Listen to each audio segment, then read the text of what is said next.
नमस्कार। चलिए आज एक बहुत ही गहरे विषय में उतरते हैं। एक ऐसा प्राचीन ज्ञान जो हमारी सांसों जैसी एक बहुत ही मामूली सी क्रिया को एक असाधारण आध्यात्मिक अनुभव से जोड़ता है। सोचिए जरा, क्या ये मुमकिन है कि जो परम सत्य है उसका रहस्य कहीं बाहर नहीं बल्कि हमारी अपनी ही सांसों में छिपा हो? ये एक बहुत बड़ा सवाल है और एक प्राचीन साधना दावा करती है कि इसका जवाब हाँ है।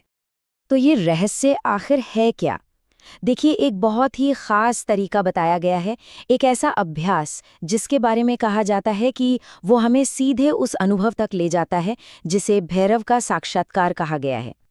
इस पूरी साधना का सार बस यही है। ये सिर्फ फेफड़ों की कसरत नहीं है, बल्कि ये तो चेतना को बदलने का एक जबरदस्त तरीका है। आइए देखते हैं कि ये काम कैसे करता है। तो चलिए अब सीधे सीधे उस अभ्यास पर आते हैं। ये किया कैसे जाता है?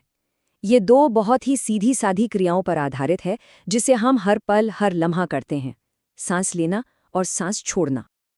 तो देखिए, इसके दो बहुत सीधे साधे हिस्से हैं।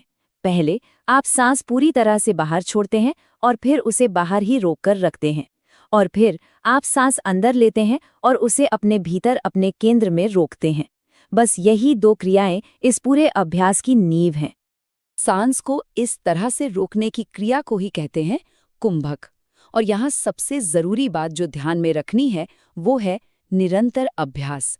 यहाँ कोई शॉर्टकट नहीं है, ये कोई एक दिन में होने वाला जादू नहीं, बल्कि रोज के अभ्यास से ही इसका असर धीरे धीरे सामने आता है।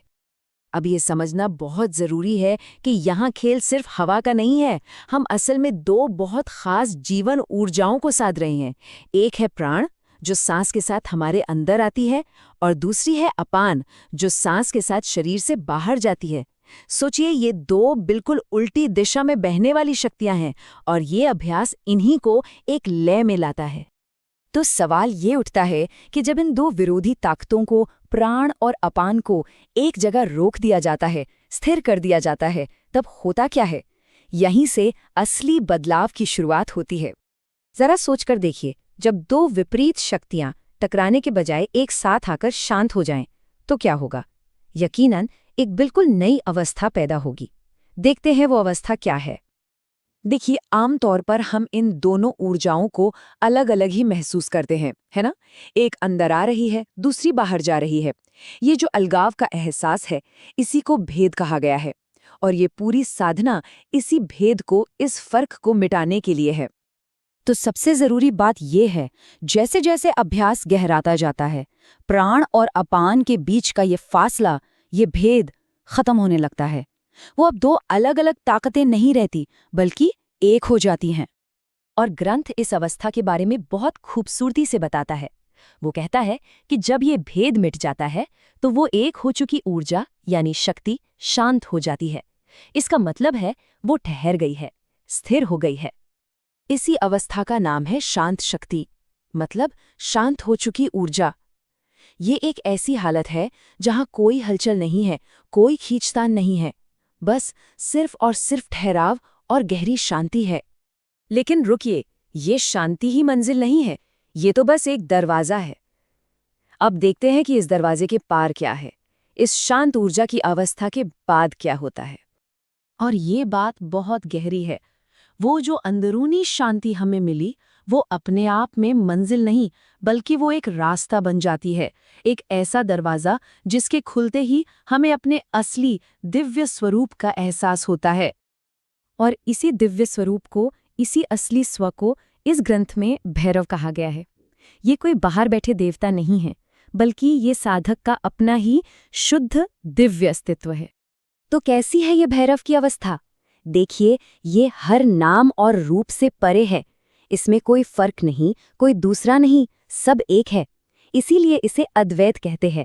और जाहिर है, ये स्वभाव से ही परम शांत है, यानी शांति ही इसका असली स्वरूप है। तो चलिए अब तक के इस पूरे सफर को एक साथ जोड़कर देखते हैं और समझते हैं कि हमने असल में क्या जाना। अगर हम इसे दार्शनिक नजरिए से देखें तो इस अभ्यास को अर्णव उपाय की श्रेणी में रखा गया है। इसका सीधा सा मतलब है कि ये आत्मज्ञान का वो रास्ता है जो किसी व्यक्ति के अपने प्रयासों और एक खास तकनीक पर टिका है, ठीक वैसे ही जैसे हमने ये सांस को साधने का तरीका सीखा। तो कुल मिलाकर ये एक कमाल की यात्रा है। शुरुआत होती है अपनी सांसों को साधने से, फिर ये हमें ऊर्जा के एक होने तक ले जाती है, और आखिर में मंजिल है अपने ही असली शांत और अद्वैत स्वरूप को पहचान लेना। और ये पूरा विश्लेषण हमें एक बहुत गहरे सवाल के पास लाकर छोड़ देता है। हमारी ये जो साधारण सी दिखने वाली सांस है और हमारी चेतना की जो असीम गहराइयां हैं, इनके बीच आखिर ये कैसा गहरा नाता है? शायद इस सवाल का जवाब हम सभी को अपने ही भीतर खोजना होगा।